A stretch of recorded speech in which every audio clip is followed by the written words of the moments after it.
They're not ready for this conversation, but you are. Let me talk to the real ones for a second. You ever realize the first person to finesse you shared your last name? You thought it was love, but it had fine print. And the receipt said emotional manipulation.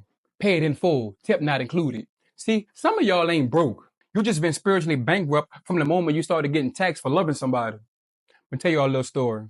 I was 16 when I realized my checks wasn't mine. $116 came in and $30 was left. And I wasn't even paying rent. That math wasn't mathing. I didn't know what manipulation meant yet. But I knew that spirit felt off. It felt like betrayal wearing a bonnet. And what made it worse? I was the only one being taxed in the house. I was playing son and sponsor at the same time. Everybody else got love for free. I had to pay installment plans. That's the first time I remember learning what it means to feel used, especially by somebody I loved. It didn't turn me cold though. It turned me confused. How you gonna teach me to tie my shoes, then trip me while I'm walking? It wasn't even about the money. It was about my childhood getting taxed early. The version of me that just wanted to be outside, to laugh, to play, to breathe. Instead, I got put on payroll. Now let's talk about the long-term wound. Some of us still don't know how to handle money today. Not because we're irresponsible, but because we were trained to be emotional ATMs.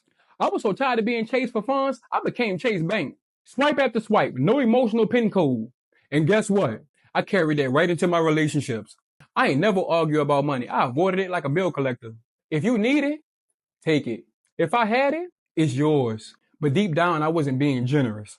I was being avoidant. Because money always been tied to trauma, not trust. Some of y'all learning this for the first time. That the person you love was operating in lack.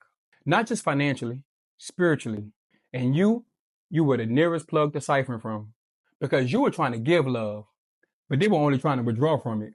But look, I had to look at my mama different. Not from a place of hate, from a place of clarity. Because the spirit she was operating in, that wasn't her. That was pain passed down like a bad recipe nobody wanted. My grandmother did the same thing to her. My grandma loved my mama when she had money and cursed out when she didn't. So when my mom didn't heal, she repeated it.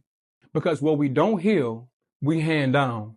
Jeremiah 30:17. I will give you back your health and heal your wounds, says the Lord. What Big Papa in the sky trying to tell you? You're not broken. You've been wounded. And God's not just here to treat your symptoms. He's here to restore what they stole. Your trust, your childhood, and your peace. It won't come from who hurt you. It'll come from who made you. Listen to me real close. You can forgive somebody and never loan them a dime again. You can love somebody and never let them guilt trip you again. That ain't bitterness, that's boundaries. And boundaries ain't a wall. It's a fence with a gate lock on it. And you don't just hand the key out to everybody. Not even if they birth you. Some of y'all now realizing you was never broke. You was just being spiritually taxed by folks who loved you wrong. But the good news, you don't owe them anymore. God cleared that debt. Now walk like it, live like it, heal like it. Now that message, you will love.